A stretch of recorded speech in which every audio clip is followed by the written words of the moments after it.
Hi guys, welcome back to my YouTube channel. And today I will make a video about microbial structure. So please watch.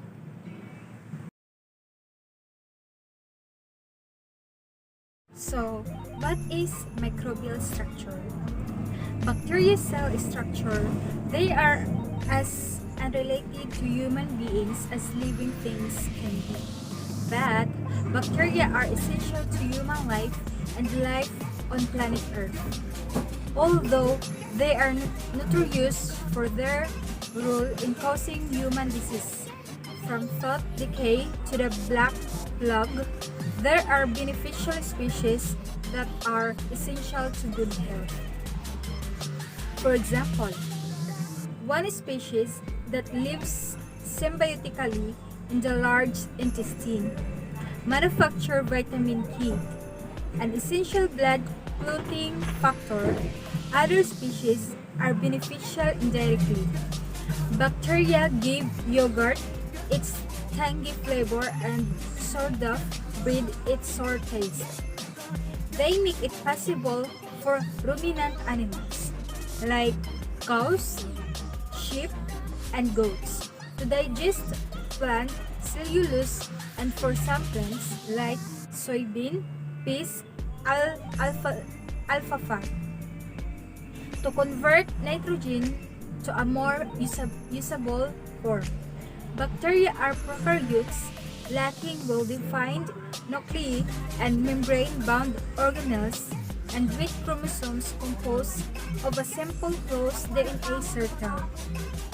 They come in many shapes and sizes, from minute spheres, cylinders, and spiral threads, to flagellated rods and filamentous chains. They are found practically everywhere on Earth and live in some of the most unusual and seemingly inhospitable places.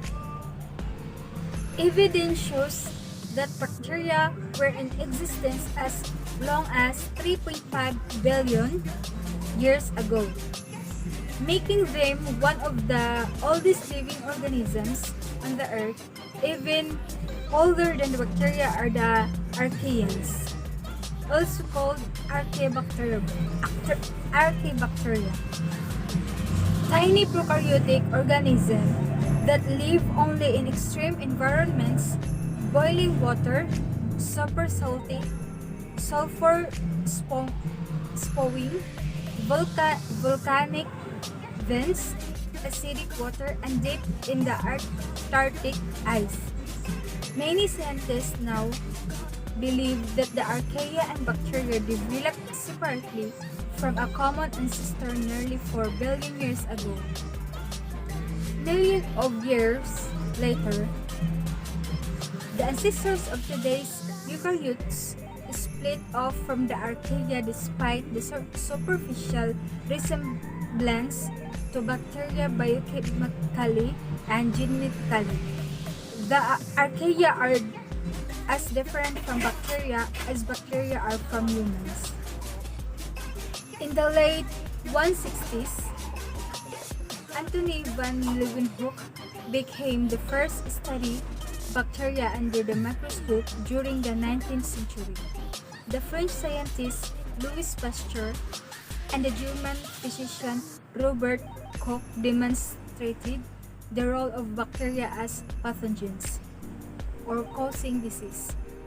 The 20th century saw numerous advances in bacteriology, indicating their diversity and science lineage and general importance. Most notably, a number of scientists around the world made contributions to field of microbial ecology, showing that bacteria were essential to food webs and for the overall health of Earth ecosystem.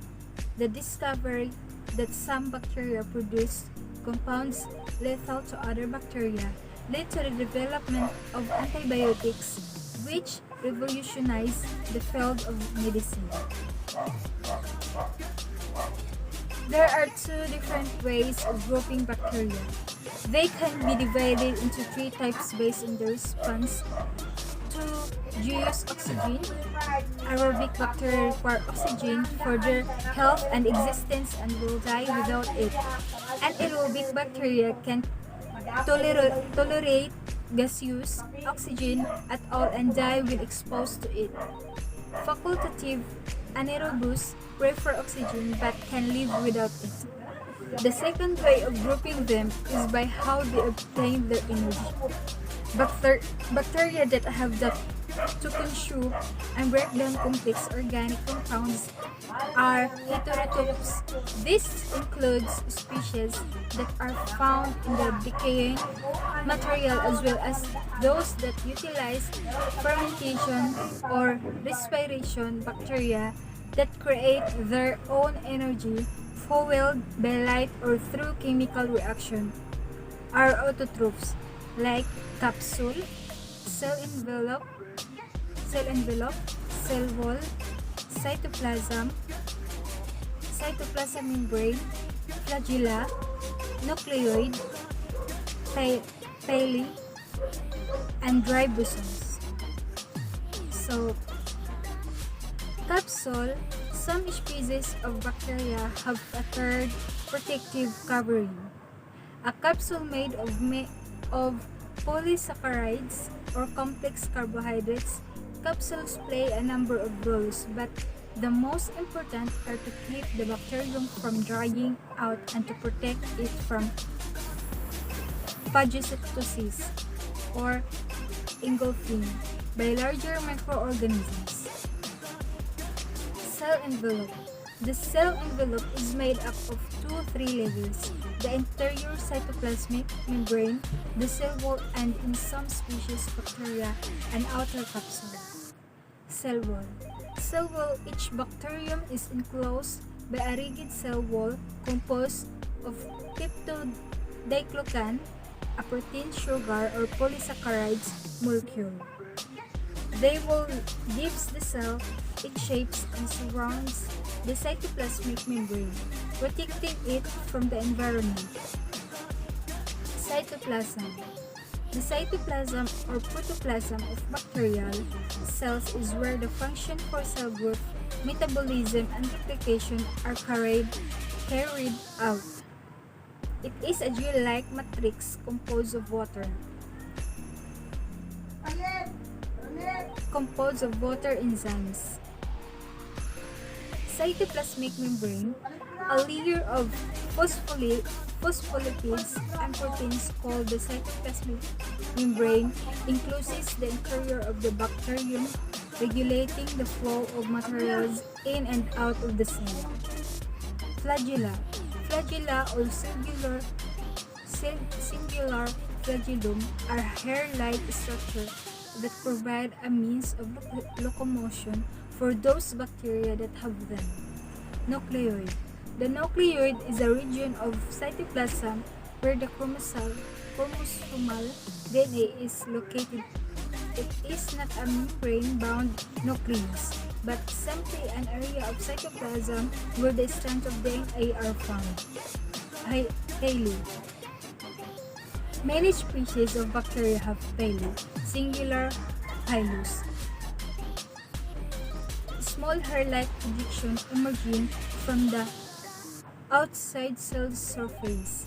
These are outgrowth the bacteria and the attaching to other cells or surfaces such as feet, intestine, and rocks without pili. Ribosome.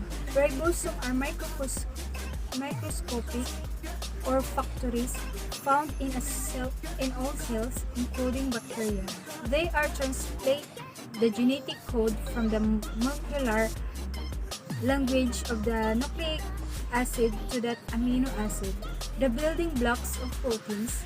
Proteins are the molecules that perform all the function of cells and living organisms.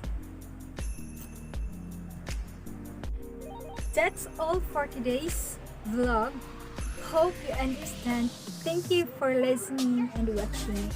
Don't forget to like, comment, share, and subscribe to notify always. Thank you. Bye.